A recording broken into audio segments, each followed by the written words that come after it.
Welcome, everyone. We're really excited to see you here today. We're glad that you could come and join Yesterday in Turner and listening to the presentation by Dr. David Lewis. He's a member of the Confederated Tribes of the Grand Ronde, and he's been involved in a lot of different things in research.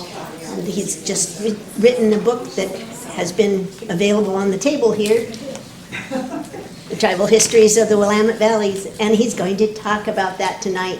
We're really excited to hear that. There's an old map dating from 1851 that is over here against the whiteboard, if you want to have a chance to look at that at some point.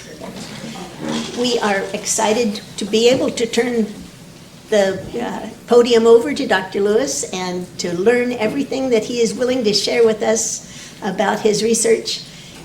And Dr. Lewis, you're down at, are you in the School of Anthropology or whatever, liberal arts, and down at Oregon State? And I think that we've just been blessed every time we have asked him to speak at any of the historical society groups. He has always done a wonderful job, and we look forward to what you're going to be able to tell us tonight. So without further ado, if there's anything else you'd like us to say or you'd like to tell us about yourself, feel free. You said it all. Thank you.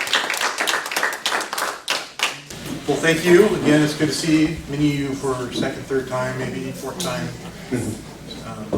Some people 10th time.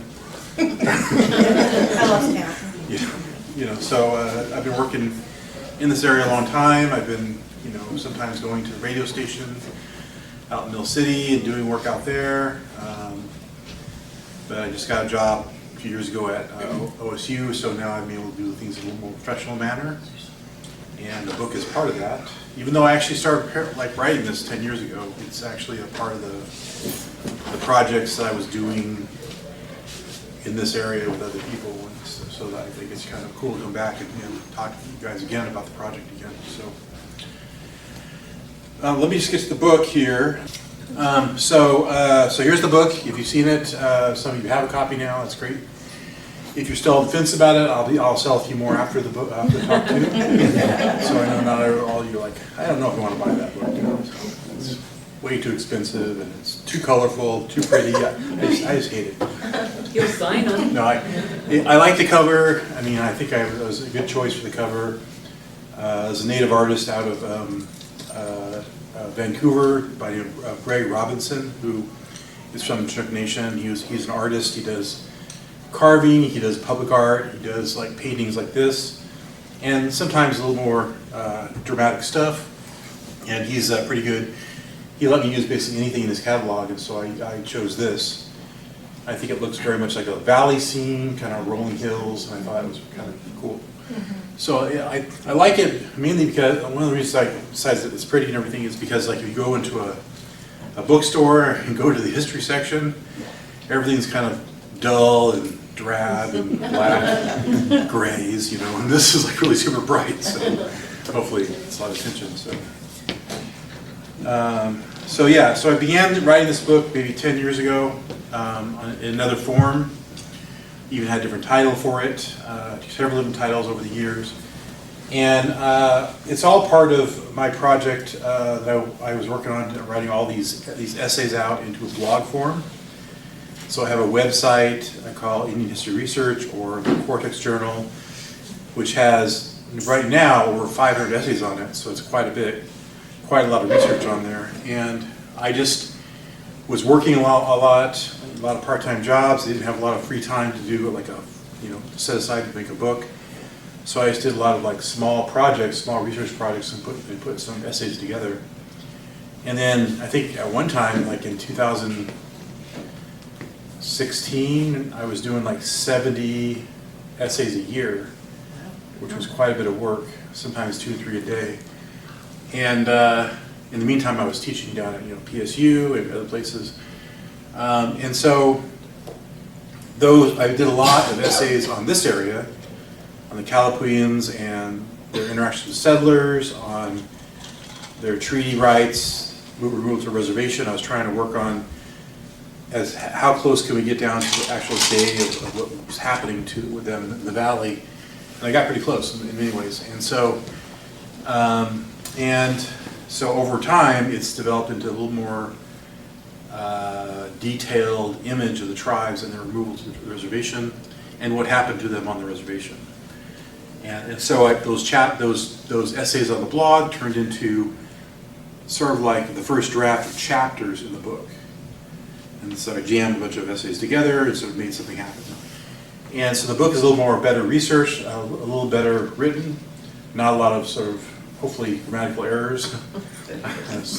Some people were very clear when they were telling me, you should edit your blog post better. And I'm like, well, it's just me. I don't have like a crew of people working on this. I'm just doing it, okay? So, but I do go back and fix things occasionally and add things to it, which is, the benefit of the blog is you can go back and it's your own product. You don't have to follow any rules. You can just do whatever you want. I mean, I do reference stuff, and then if I want to, I can go back and change the article too. And there's nobody saying I can't do that. So it was a really fast way to get information out really quickly to people that are educators, people who want to know Native history, to the tribe, to just anybody online, and that worked out pretty well. So I was getting a lot of people writing me saying they're using it in their classes, and everybody was always asking me, are you going to write a book? Are you going to write a book? And I'm like, okay. So I had to promise to write a book some years ago, and eventually it came true. So that's good. I made good on that one promise. I'll never make another promise again. So it's really about, you know, the Kalapuya, the Molalla, the Clackamas peoples of the Valley, the things they were going through, the challenges they faced in the midst of settlement and colonization of their lands, and then what happened to them when they got on the reservation. We'll talk a little more detail about that in a minute. And then really the colonization era, and then as they're sort of being moved onto the reservation, what happened in the next decades on the reservation. The things they were challenged with, things like assimilation and having, you know, where do they work? And are they citizens? And what happens when you're not a citizen? All that stuff is a huge challenge to Native people that were from this place for maybe 10,000 years. And so that's kind of that part. Why I wrote this? Well, you know, when I was coming up in Oregon, and I somewhat grew up in Salem, and went to, you know, McKay High School, Sweegle Elementary, so on this side of town, and I didn't hear any stories about my people, my tribe. I'm a member of the Grand Ronde tribe, I'm a descendant of the Santiam. I didn't hear any stories about them in school, and that's, I think, the experience of a lot of people that are Native or say Black or Latino or whatever. They don't hear their experiences, their family experiences in schools or in society or anything else. And so I was always wondering why that was the case. I was hearing from my family, at least, that we're Native and stuff like that, and not a lot of detail about what that meant. And so I went on this sort of quest to sort of figure that out for myself over years, like 30 years, 40 years now. And I got to the point where I realized that it's not just one generation that's in that boat. It's like every generation in Oregon, because nobody was exposed to Native education unless you actually sought it out in college or something. So I thought, well, maybe because I'm becoming something of an expert in the subject, I should write a book up or write essays up and sort of educate people about that history, because people seem to be very interested in it. I mean, look, you guys are in the room. People were asking me to talk about it. When kids were coming to my classes when I started teaching, they were saying, well, I have to rethink everything I learned in high school. And what does that mean about our education system if the kids are coming out of it saying, we didn't learn anything about something that's very important. And so that's now become something of a project in the state of Oregon. We have a law that says, you know, SB 13, where they have curriculum written for schools, but right now our school districts are in such a case that they don't have the time and money to really implement that curriculum in school. You know, teachers are up against the wall in terms of time, and they don't have the time, literally, to do that. So how do we do it? And I don't think they've come up with a good answer yet, because right now, the majority of school districts are not using that curriculum at all, even though it was developed by the state of Oregon. So we're in that situation. So I thought, well, maybe my book will help alleviate that problem. There is an easily readable source, and it's actually written in a more common language. It's not really heavily academic. And it provides information perhaps in a more interesting way, than other history books. It's local, it's relevant to your context here or anybody else's histories, wherever they're from in the Valley. And I tried to be as accurate as possible, because a lot of our old history books that don't sometimes mention many people at all will at times get the details wrong, get the dates wrong, get lots of little things wrong that they shouldn't be getting wrong, because part of the problem of academia is sometimes you don't want to go back and do research on the original information about those peoples. A lot of scholars tended to just accept what the previous generation of scholars wrote and just pass that forward to the next generation without really checking if that was the case at all. And so what I've done in my research is I've gone back to the original records, the federal records, ethnographic records, sometimes records of people talking about themselves, transcripts, and tried to, as much as possible, represent the native voice about what they were going through, and then using federal records to sort of back it all up. So I'm not, and I chose not to go and read all the history books and reference all of the well-known histories by scholars like Beckham and stuff, because a lot of times they have their own focus. They are interested in wars, they're interested in other things. I'm not so interested in that. I'm really more interested in what happened to Native people. What did they experience? So that's my reasons. So when I first gave them the early manuscript, they wanted to spice it up a little bit. They said, well, what about if you added some information here about what you experienced as you're learning about your history, or about your own experiences? How does this affect you? And so let me just read this piece. I didn't realize that our lifestyle was a result of our family being native. There was no inherited wealth in the family at all. We had held on desperately to a small 1¼ acre piece of property acquired the GI Bill because we had nothing else. The irony is that our property in Salem was within the original San Juan Calapooya territory, one of the tribes I'm descendant from, yet we struggled to maintain a normal life only a few generations after our lands were taken away. Our people had lived in Oregon for more than 10,000 years and lived well off the land, yet in a short period of time in the 1850s, we lost all of our rights and future wealth for generations to come. At some level, we continue to relive that loss with each new generation. So that's one of those personal essays about my family. Growing up, I grew up in Salem, and I remember my dad sometimes having 2 or 3 jobs, trying to make a living. He eventually settled on becoming a copier repairman, had his own business. I remember even talking about him serving copy machines all throughout the area around Salem, so even out here. So later on, he became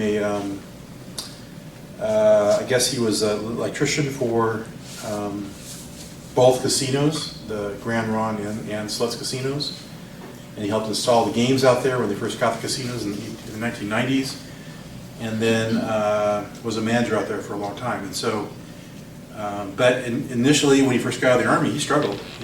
He got a piece of land, and he was going to school, but it was a tough life. We didn't have a lot of extra money, and I just came to realize that was not just us, but every person in the tribe had been in that same situation.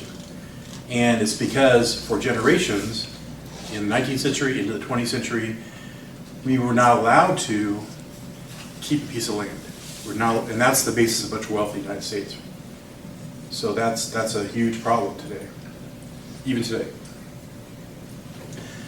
So, and the book doesn't just talk about me, it talks about other stuff like decline of tribes, sometimes there's a lot of erroneous information out there. And so, there was not a case of smallpox blankets in this area, if you've heard that. There was cases really far in the past, like 400 years ago maybe, on the East Coast where it may have happened, but not here. So the malarial epidemics caused the greatest change in tribal cultures. Tribal life was changed and many tribes collapsed.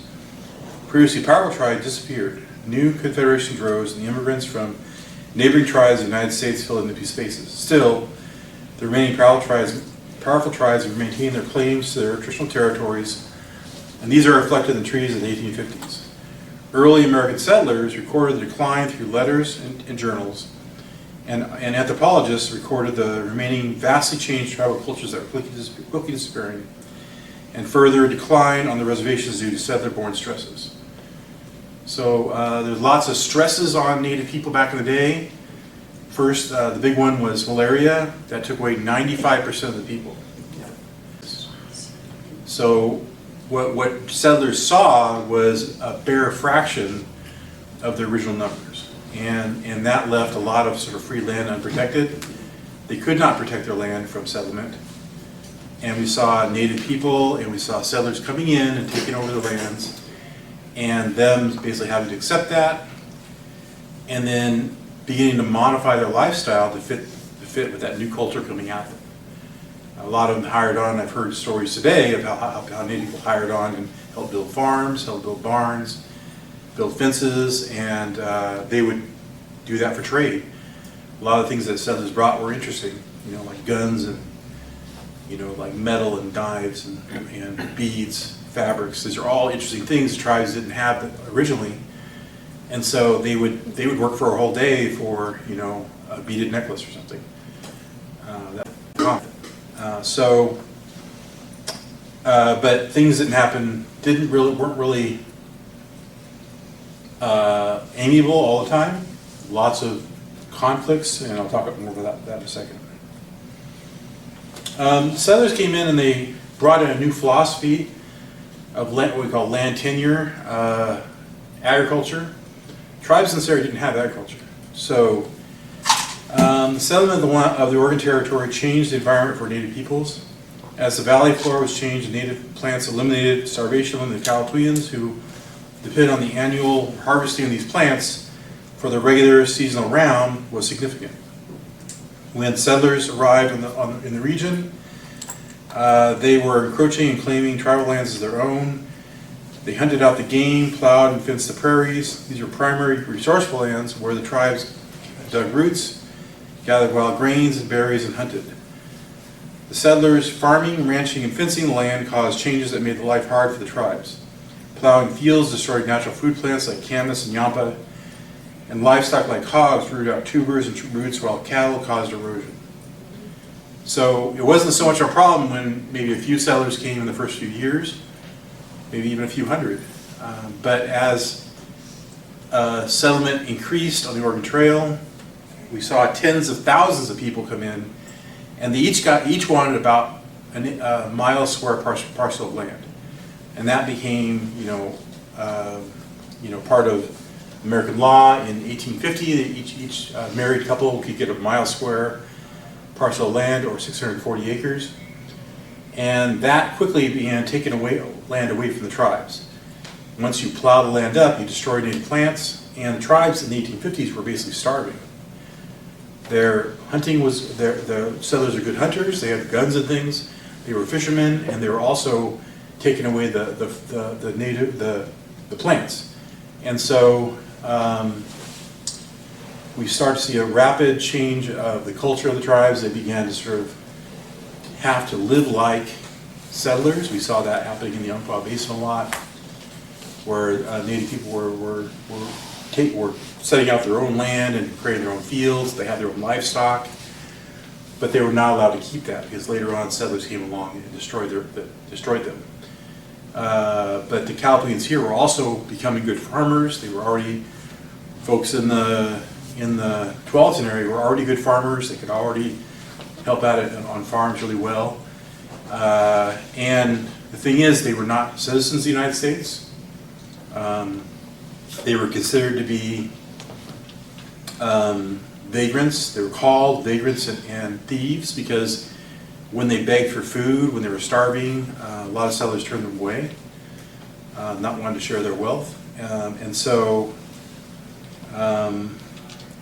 So they were starving, and they basically were stealing cattle, and eventually some people were shot for that. You know, there's stories of people being shot for stealing cattle. And, you know, cattle rustling was a big deal, you know. But settlers didn't even take into account the tribes had been there first. And in that time period, up into 1855, the tribes technically still owned all the land. There was not a sale of land by the tribes under any kind of treaty or agreement until March of 1855. So all of that conflict over land beforehand was in our terms today would be called squatting. You know, you would not accept people coming onto your land and taking it over from a foreign country, and that's what was happening. So the tribes, the solution was to put them on the reservations, do what they can to save whoever tribes were left. The original population counts for Californians are around 16,000 before settlement, and at the time when they would be moved to the reservation, there was like 640. And by 1900, the original population at Grand Mont altogether with the 32 tribes was about 1,200 people. By 1900, there was 400 people left. So you see there's a huge decline as these stressors hit them, not just off reservation, but even on reservation there was like declines there too. So it just went on and on. So a lot of times tribes are being induced to move to reservations. A lot of times they had signed the treaties just to get some resources and some money. They didn't actually want to remove. Because they didn't really trust the word of the Americans, because the Americans sometimes had broken their words in the past. And so they had to be induced, which was convinced to move by Indian agents to the reservation. Many Native people stated they did not get what they were promised. The many stories of broken promises of the federal government to the tribes are always related to what the tribes were promised to induce them to move to the reservation. The treaties included promises of food, housing, services, but in the final year, when Indian agents were trying to get the tribes to fiscally remove, the agents made additional verbal promises. Many of these promises were not documented in the treaties, but were stated during meetings with the tribes. These promises became part of the oral history record of the tribes and are passed through tribal descendants to the present. We have stories among the Malala, we have stories among the Coos people, many tribes about the promises made by Indian agents. But many of those Indian agents, when they made a promise, sometimes the next year they would be fired or they would resign or something. So all the promises they made went away. There's nothing written down, there's nothing in stone. So a lot of that sort of led to these thoughts about the Americans betraying them. You know, the Indian agents were not necessarily truly representing the word of the federal government.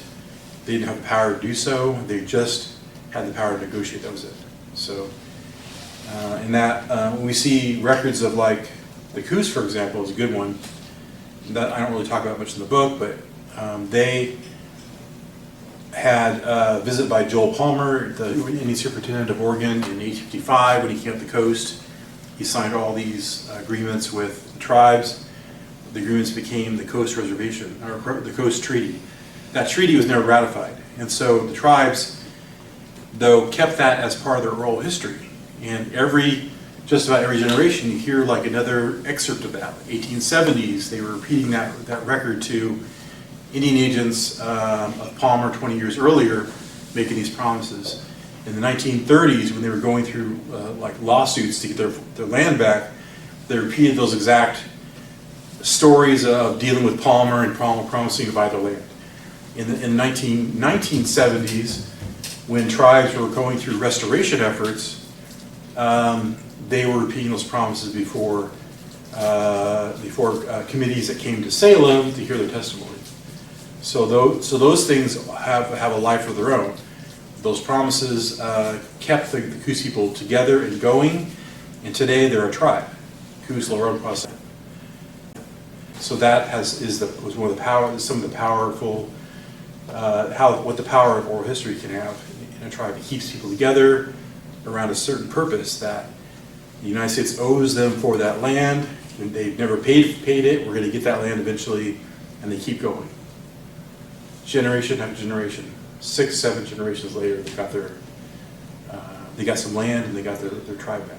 So that's an interesting story. So conditions on the reservation is a big issue I raise. Not a lot of histories go into conditions. A lot of times histories will kind of end in the first paragraph, sometimes first page, where tribes basically sign treaties and then go to the reservation and they basically disappear from history. But on the reservation, while tribes are somewhat separate from the white population outside, what they call the white settlements in the Willamette Valley, they're still integrating with them, they're still working for them, they're still working in farming, they're still harvesting crops, but they generally live on the reservation. And they were not living very well. The federal government, as we know, is not very good at managing money nor people, and didn't really understand in the first few years how big Oregon was, how far the distances were, or how bad the weather can get. And so I know some of you probably have experienced the muddy roads around Salem, muddy paths, muddy trails. That's where it was everywhere in Oregon, and especially if you go mountain roads. There were times where they said it was impossible to get to Siletz because the trail was so bad with mud they could not get the wagons through to take supplies there. The same thing sometimes with Grand Ronde. You couldn't go past Grand Ronde sometimes because the trails to the coast were so bad. So part of their food budget was also paid for.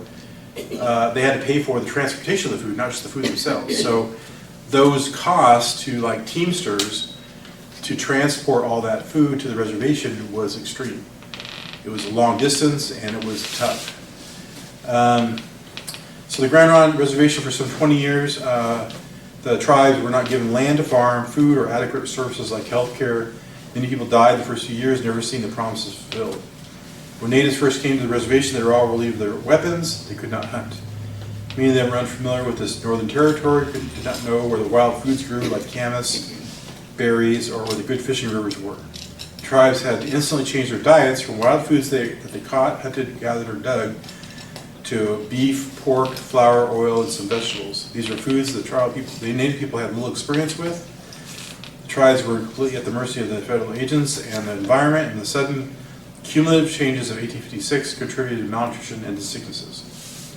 So we see records of about half the camp being ill in 1856. We see people living in canvas tents most of the year, even through the winters. We see food getting lost on the way to Grand Ronde. Sometimes over the years you see these investigations of Indian agents, and a lot of times what happens is they will have sold supplies to a local community, supplies bought for the native community. There's lots of cases where they would get this really premium food that was shipped to them, and they would sell that, at a local store, probably McMinnville or something, and then they would buy worse food for the tribes. There's one case at Siletz where the agent actually stole all the school books, went down to the LA area and sold them all, and then had the nerve to write back to ask for his last paycheck. So, and he was caught. He was caught red-handed. They did an investigation, and that's what he said. So it's really interesting. These conditions on the reservation are really interesting. It was not definitely not a country club. It was definitely really poor conditions up into the 1870s. So because of that situation, a lot of people sought work off reservation. They didn't have any jobs on the reservation per se. The land, for one thing, was really bad at Grand Ronde. It was clay. It's still clay. So, and they're expected to grow at least half their food. That didn't happen. So what they had to do was leave the reservation. A lot of men went into logging, cannery works, things like that. A lot of women and other family members would go into harvesting crops in the fields. A lot of them came into the Salem area, to Wheatland Ferry area, independence and would harvest hops when hops became a big deal. Hops, beans, berries, things like that. I'm just repeating what says here, really, but so that's what the situation was. I mean, logging was a big deal for the tribe. We have now families that have been in logging for 4 or 5 generations. Some of them own their own companies at one point. So that's one of the few industries that got fair pay. All the other industries, if they were native, they got less wages than if they were not native. So that's just the situation. So there were a lot of people that chose to leave the reservation, and if they were less than full-blooded, they looked like somebody else, the other person in society, or they could pass, they would basically not declare themselves native, and you make twice the wage.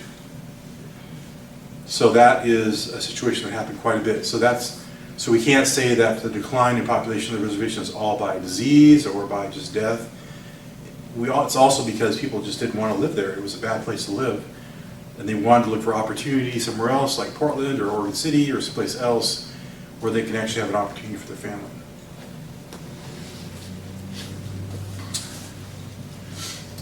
Some of these transcriptions are pretty interesting. This is at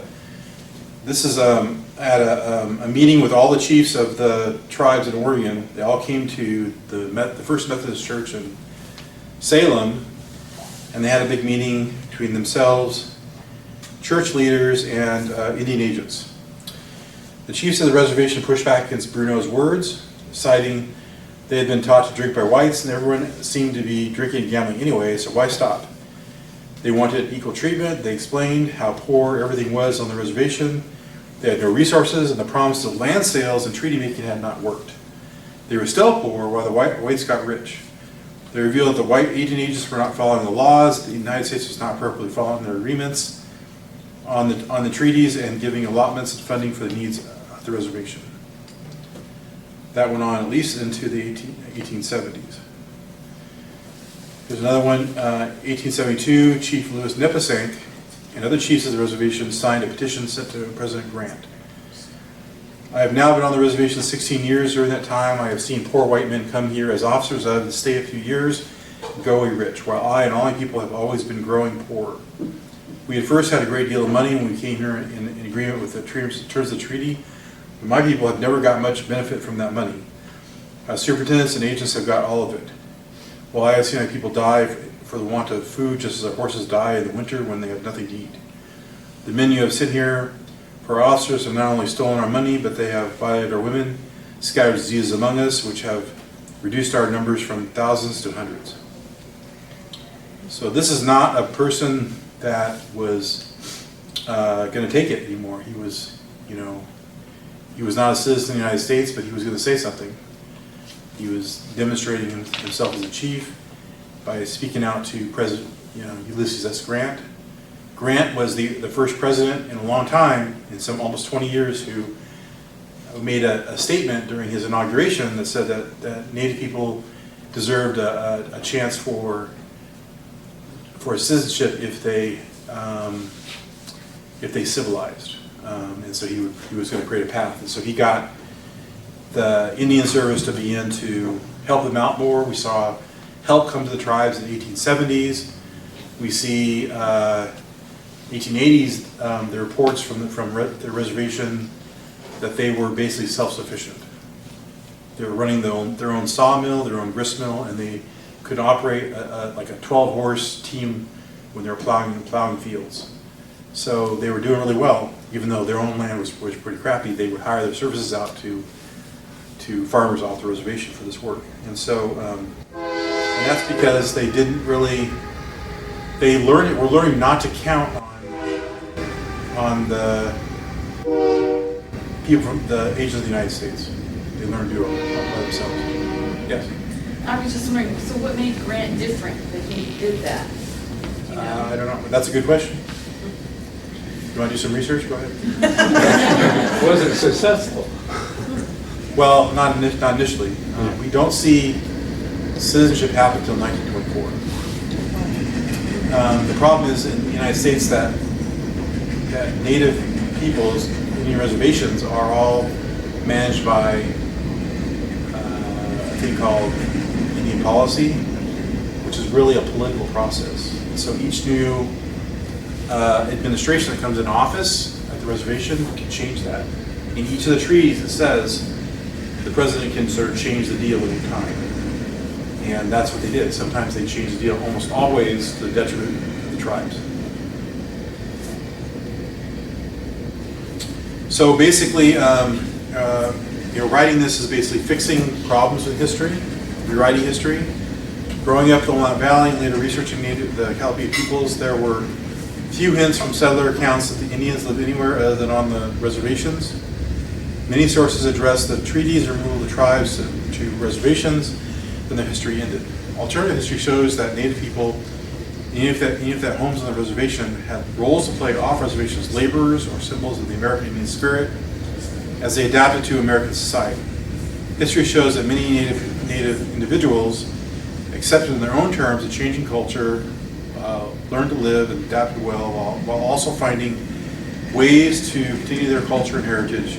Many of these people, however, were exploited in some fashion for their labor due to their lack of citizenship and therefore lack of protections and rights in society. So we have more. This is the second part of the presentation coming up. Oh, good. I have almost half an hour. All right, so I'm doing further work. It's kind of hinted at in the book where I start talking about more environmental type histories. Because for me, I'm getting pretty close to the end of like written records.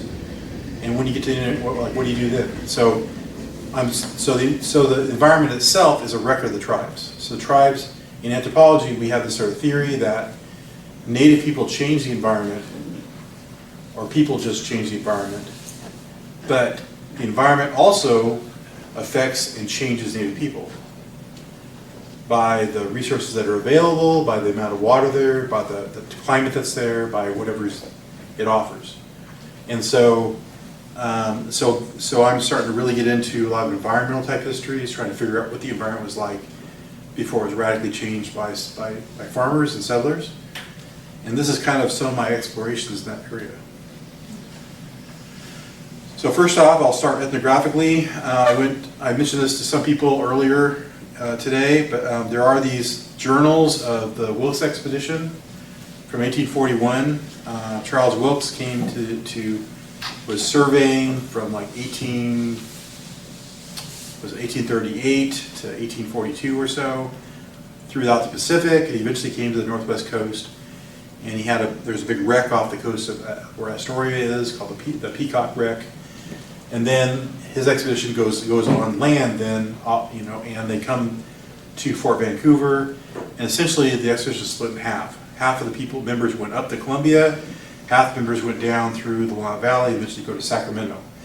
And most of these guys are either officers, like military, naval officers, or they're scientists. So they're all supposed to keep records. And so what's interesting is Charles Wilkes' books, which you can get, they're fairly free online, don't mention a lot of the records that I found in these journal accounts. So for whatever reason, he didn't go and get the journals of some of the scientists that went south. He doesn't actually proceed with the expedition going south. He goes down as far as Salem, visits a few people around the Salem area, and then goes back up north and joins the expedition going up to Columbia. Down south, we have these 3 or 4 journal accounts that we found so far, and I had to read them. No, they're not published, so I have to read them in the original pencil. That pencil has been rubbed for 180 years rubbed together, and so it's really, really hard to read. So this is what I've been able to gather, and I focus on a couple things. One is cultural burning, the other is water. And so August 11th, 1841, this account from George Emmons basically I'm not going to read the whole thing, basically talks about how all the land around them is burnt. They're walking down through the prairie from Salem, and there are these green patches on the edge of the prairies that are all woods where the fire has basically stopped. And so he's proceeding south in August at about the time when we know the Calapuians were out setting fires to the valley. And they did this on an annual basis. They set fires to the prairies. We know, the people have been talking about this for 30 years now. And so, and that's also mentioned by James Dana on September 9th. A dry grassy area, mostly burnt with scattered oaks. So for literally a month, they're walking south through the valley. The thing is, they have horses, but they're walking. And so it turns out that if you read every individual day account, that they would camp on the prairie in the middle of this burnt field, and the horses have nothing to eat then. They take off into, trying to find something to eat. The next morning they figure out the horses are gone. They have to send scouts after the horses. It takes them a half day to a day to find the horses. So in the meantime, the rest of the expedition is walking south, and the other ones have to catch up with this. So that's why it took so long to get through the valley. Otherwise, it wouldn't take you a month to walk through the Willamette Valley, right? Or us, maybe us, because we're not that much in shape, but So, but that's interesting, this idea, he's actually describing the character of the fire, what it did. It actually stops at these like thickets of trees, kind of by creeks and rivers, because it's a little moisture in that area. And there's other accounts in here of there being rains occasionally in the valley, which we all know happens in the Willamette Valley, right? It rains all the time. And then on September 10th, they get down to about the beginning of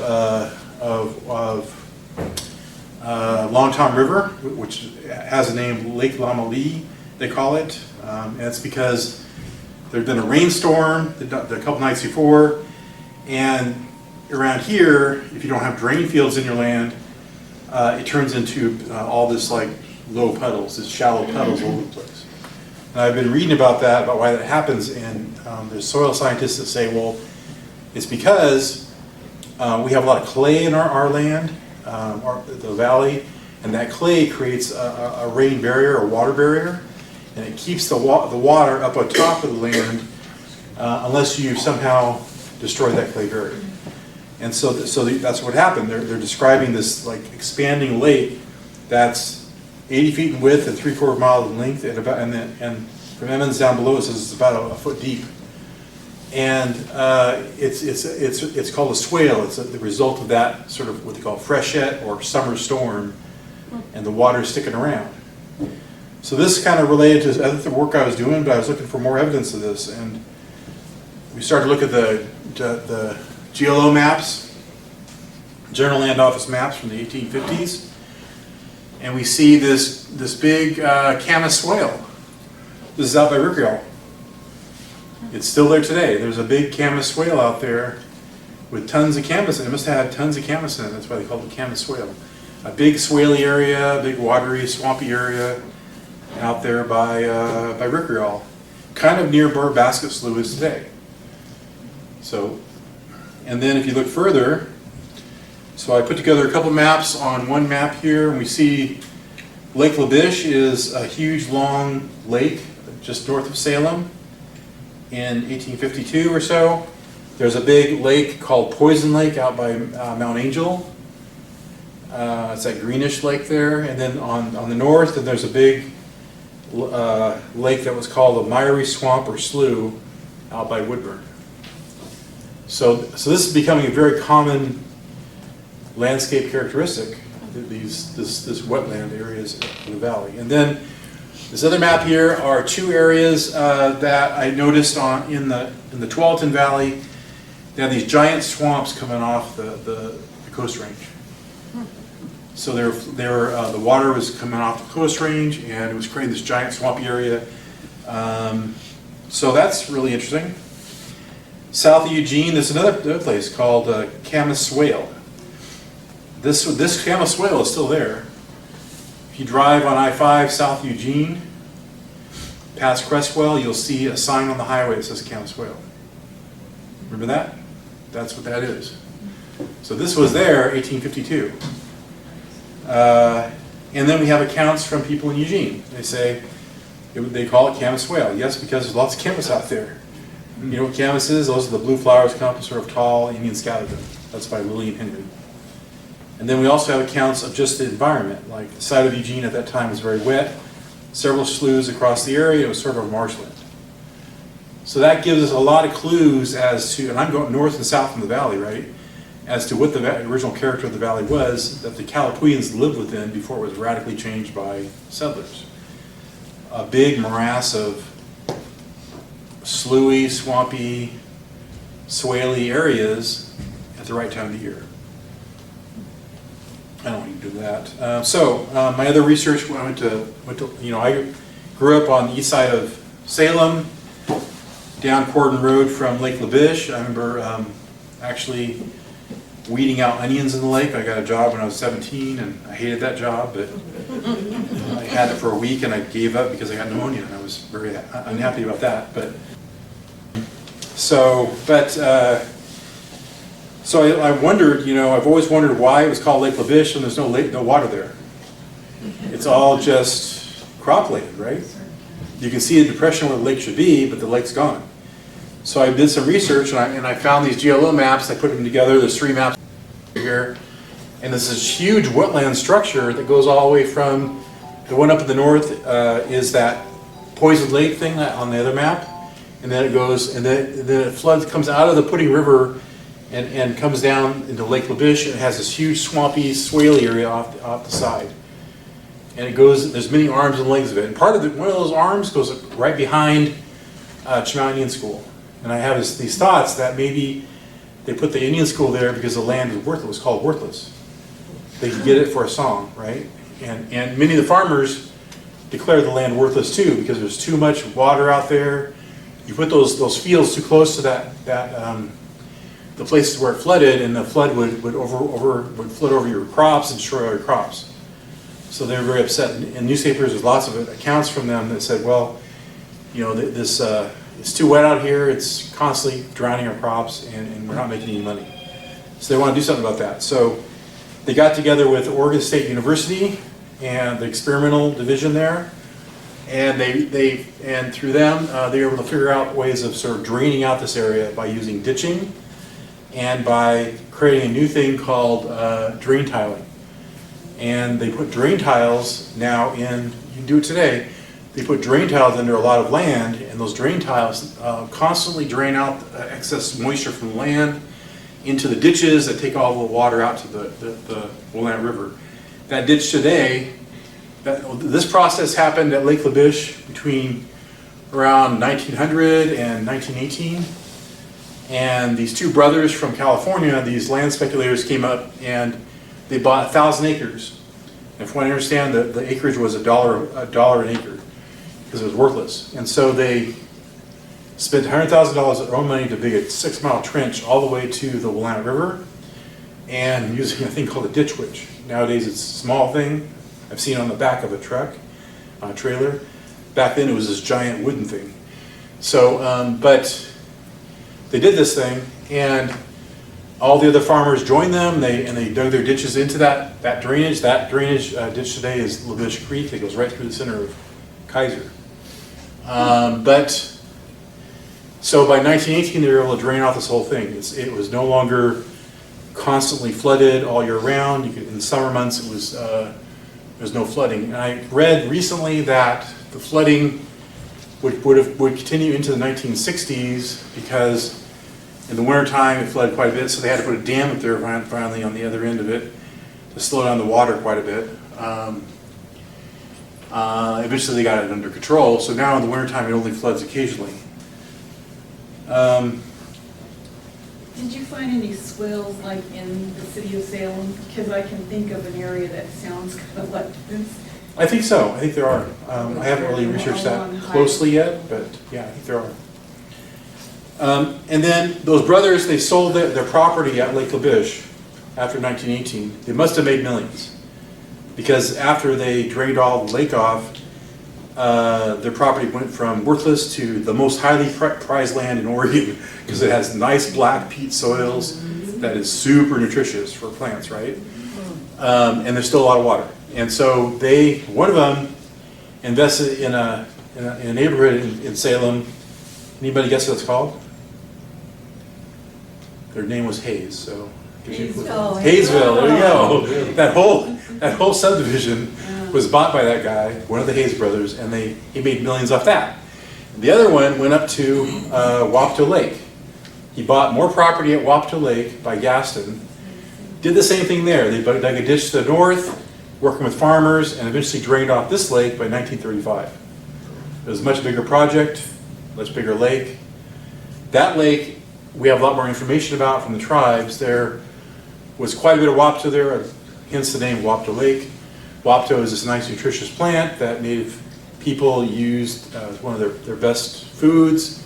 Settlers even liked it. They substituted Wapato for potatoes in the first few years before they actually had potatoes, and they called it Indian potato. So, and then the tribes in 1851, when Indians came around and started writing treaties with them first, they wanted it as their reservation. So you see that square around the lake, that's their original planned reservation. They never got it. So, and then I was reading accounts, and something jumped out at me is that these canvasback ducks, and the ducks were eating the Wapato, so they were flying over in their seasonal flyover, and they would stop at the lake, eat the Wapato, and there were so many ducks, like tens of thousands of them, that sportsmen from like weekend warriors from Portland would come down there, set up duck blinds around the lake, and shoot them in the lake all weekend and leave the carcasses behind. Because if you're a businessman in Portland, you don't want to bring this nasty, dirty, bloody duck back to your house, right? So that's what they did. And the farmers were complaining about that because they left a big mess behind them. So this happened here. So experimental station and farmers then had some nice test cases, and they began implementing this pretty broadly in the valley after at least 1918. Drain tiling became common, ditching became common, and I think that's why much of the wetlands in the valley are gone, because water now flows more directly out to the Willamette, which goes to Columbia, which goes to the ocean faster than it should be going. It should be sticking around longer for native species, for environment, for everything else. So we are greatly degrading our environment for anything else but us by letting the water go away so fast. So I found records of them doing the same thing down in the lower Klamath Basin. There's this record here of them, a bunch of farmers getting together and planning to invest in a project to drain off all the lower Klamath peat soils down there too. So this is not just Willamette Valley. It goes into every valley, probably then expanded to like Washington State, and California, and everywhere else, as people began to realize they could actually control the water. Because once you start controlling that water in a better way, those of you farmers around here probably know that, the actual growing season extends. You don't have to worry so much about the summer rains. Then you can grow like the European crops here that you couldn't grow before because the season's too short in the valley otherwise. So today, Labish is this onion fields mainly. There's some orchards. I think they have nut orchards now, and they have a lot of berries coming in. But most of it's onions. Nice black soils. This is it when they're harvesting them. One farmer, kind of a rebel, contacted me after I wrote my first essay about this. And he said he put 70 acres of his land into conservation some years ago. He got paid a lot of money for this, enough so that he was comfortable. And after 20 years, the Wapato started coming back. And he didn't plant it. So there's something of a seed bank in his property, and it allowed the Wapato to come back. So we've been going back every year now and checking it out, watching its expansion. This is it in decline, trying to figure out like what it does again, because we're relearning about Wapato. Taking pictures of leaves because I like leaves. And digging some Wapato to see how it's doing. It's not the largest Wapato you've seen in pictures, but it's getting there. You can eat that. So roast it up and eat it. Yeah. Does that plant flower? Yeah, they have little white flowers. I should have put some flowers on here. I don't have any. I'll get flowers this year. It has a little white flower. They're kind of nice. No fruiting bodies later. Huh? No fruiting bodies later above ground. No, they're about half a foot to a foot down. But you can see the soils, nice black soils. And then after a couple of shovelfuls, you can get several Wapato. You can live on that. Is that something you can buy in a store, or? You actually can, not in the regular grocery store like Safeway, but I've been to like a Chinese market, Oh, and they have them there. They're not labeled Wapato, but if you know what they look like, go there and compare the shrimp rack packages, you can see Wapato. And that was a thing, like when Chinese were brought here to sort of build things, they started to harvest Wapato. And they had a trade with native people with Wapato. So that was a thing, yeah. So here's your Wapato again. And this is it, this winter, got a taste of what it may have looked like as a lake again. So we're wondering like if parts of the lake could be returned. Let some of the lake come back. It's kind of a conservation restoration type way. You know, actually there are reports from the United Nations that suggest that in order to save our species on the planet, the diversity of species, we need to have 1/3 of our land reserved for native species. In the Willamette Valley today, we have 1%. So there's been no help for the environment here.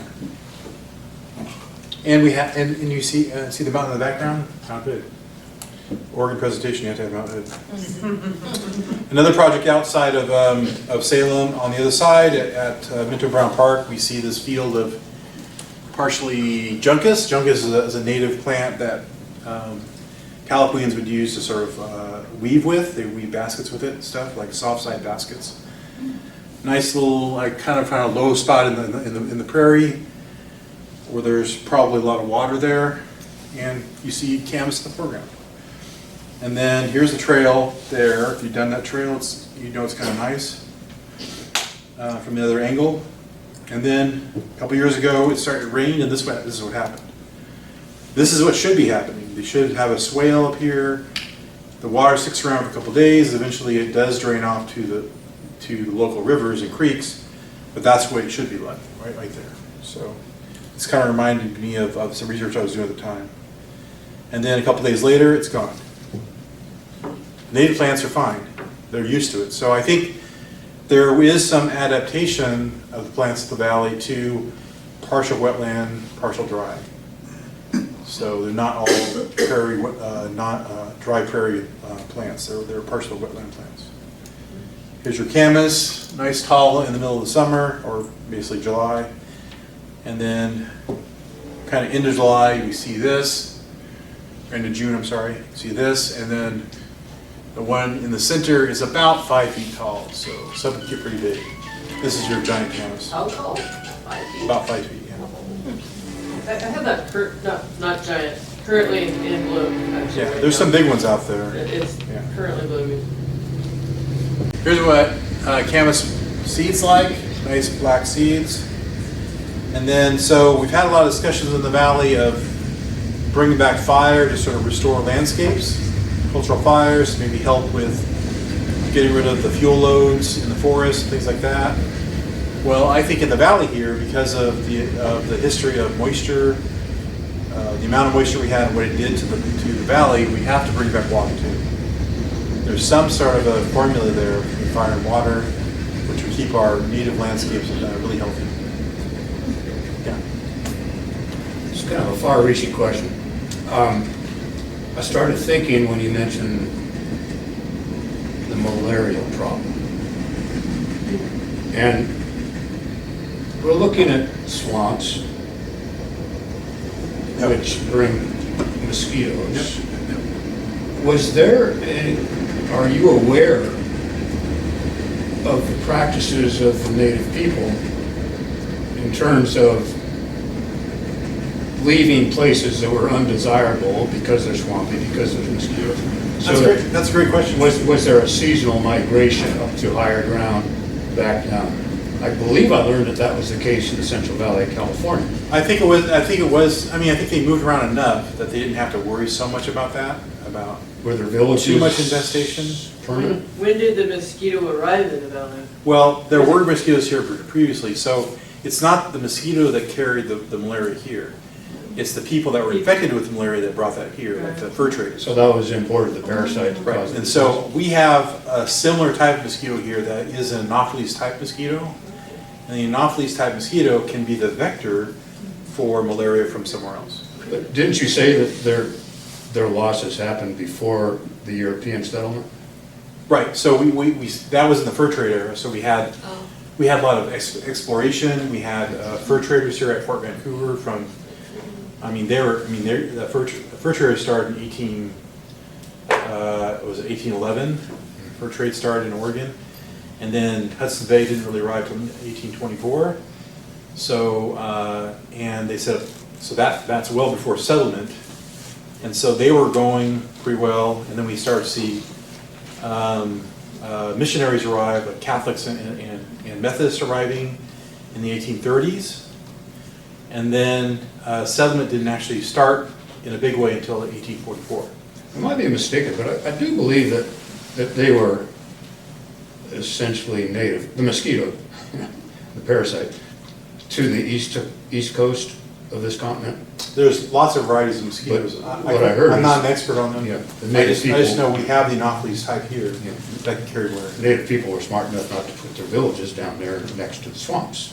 I think it's And- the malaria that was, like you said, it was carried in the infected people. Right. And then it infected the mosquito population. The mosquitoes were probably always here, it's just that they had been That's right. exposed to the malaria that passed it to humans. So the state of Oregon, I encountered documents online that said the state of Oregon was treating the waters, the standing waters in the valley, up into the 1950s for the Anopheles mosquitoes. So they basically eradicated it in Oregon. That's why they still treat the water, but it's not really a big thing in the valley anymore.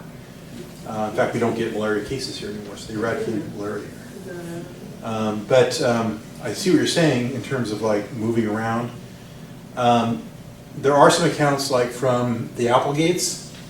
When the Applegate settlers came through, there is a record of them stopping in the longhouses of the Calipuians and being eaten alive by lice, things like that, not necessarily mosquitoes, but lice. And so there are some people that refuse to stay in the longhouses of the tribes because there's so much lice. But I think that may have not been the Calipuians, that may actually have been the Chinookans that had a little more permanent existence with their longhouses. Calipuians actually moved around quite a bit. Like 3/4 of the year, they're actually moving around to temporary encampments. Yeah. So they're not necessarily staying in their longhouse all year round. So that may have been part of the purpose of what you're talking about, is them essentially airing out that longhouse for much of the summer, so they don't have pests when they get there in the fall. Good idea. And they also do have this tradition of not living down on the floodplains. So there's records from Eugene of them telling like Skinner, to Eugene Skinner, to not set his cabin down on the floodplains, to put it up on the butte, because it would flood down there. And we see, and I would assume that they would take their own advice. You know, you just, yeah. I have a theory that that the reason that so many of the earliest settlers in this part of the valley settled up towards the Waldo Hills was for that very reason. That's exactly what I found for Pleasant Hill. Yeah. In fact, there are accounts from people, settlers, or the sons and daughters of settlers in Eugene, that said that Elijah Bristow settled up in Pleasant Hill off the valley floor because he wanted to get away from the wetlands. So that may have been the case here around here too. People didn't want to live down in the main valley prairie floor. They wanted to move up a little more upland area where there was less water.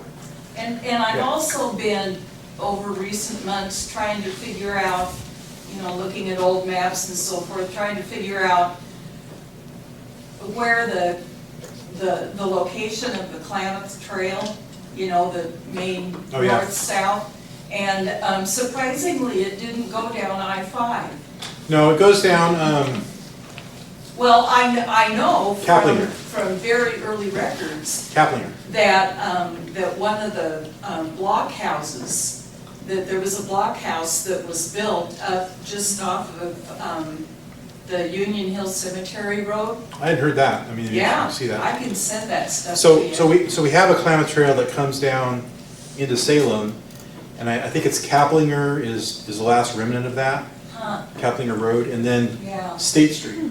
So, There was also line something up. that was up in the Waldo Hills. yeah, so You know, like right, after so, Abaquah, that they came down. right, so that to- trail comes out of the mountains, it comes over the Waldo Hills, Right, down to Kaplinger and down State Street, and it goes right to the waterfront, and at the waterfront was the Chemeketa Village.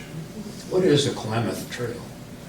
Where Klamath people were known to come out of the mountains and come and do some trading and hunting in the valley. So There's quite a big history of that now. Klamath people were this far north?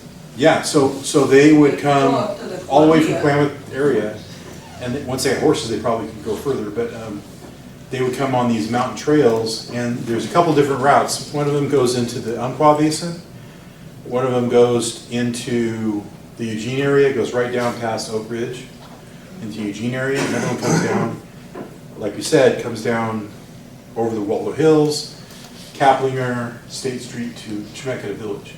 And they also would go further, end up in Oregon City, or even go further, end up in the Dalles.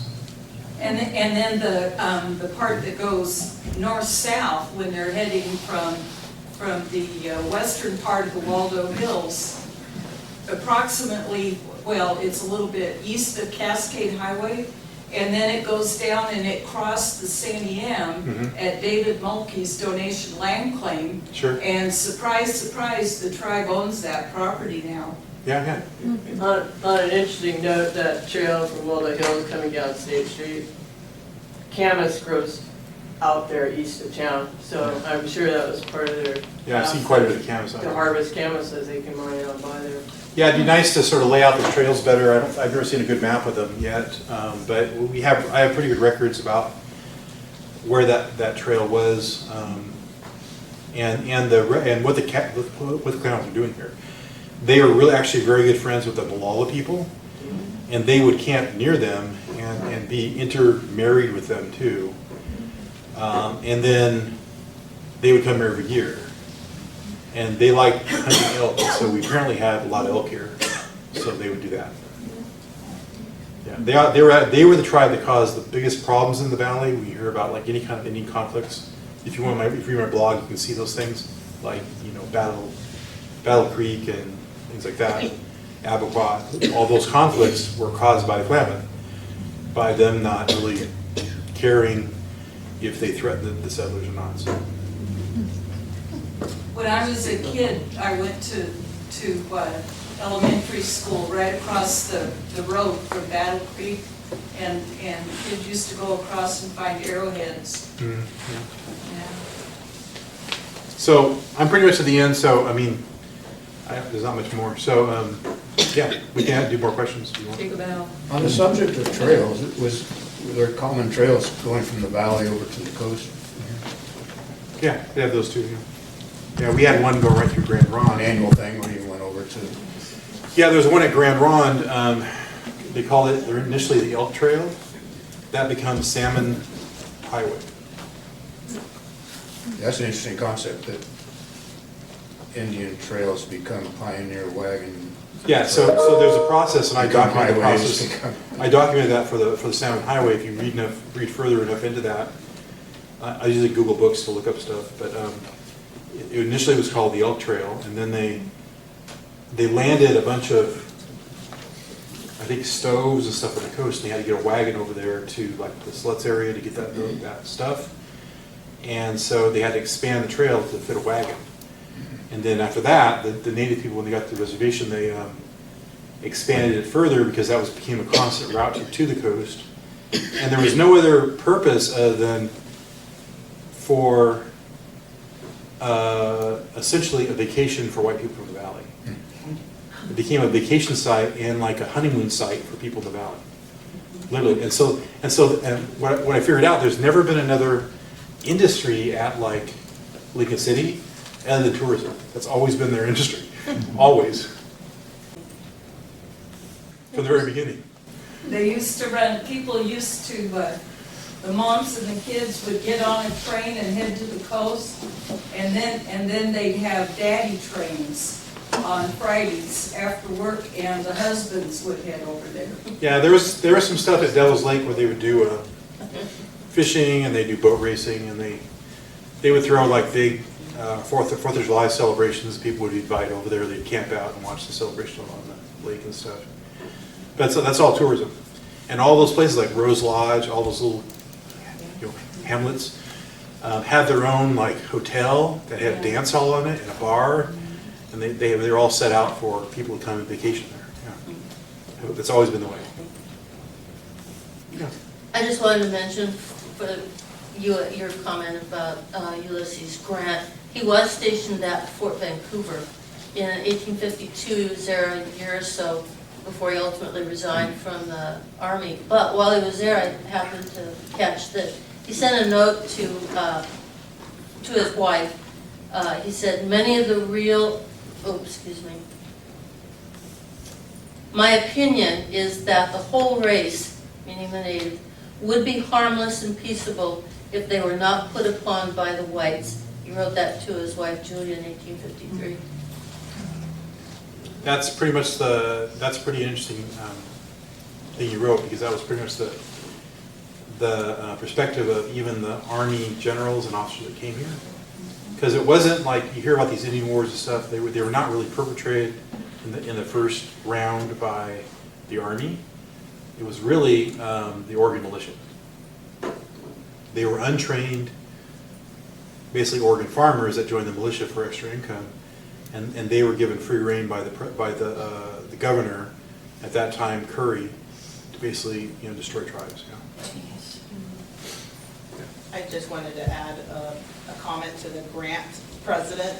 So Lincoln, Civil War ends, Lincoln assassinated, then you got Andrew Johnson, bunch of drama there with impeachment and stuff. Grant was the next president, and he was focusing on citizenship for African Americans as well. Mm-hmm. I think he also just included natives in that, so I think it has to do with that timeline.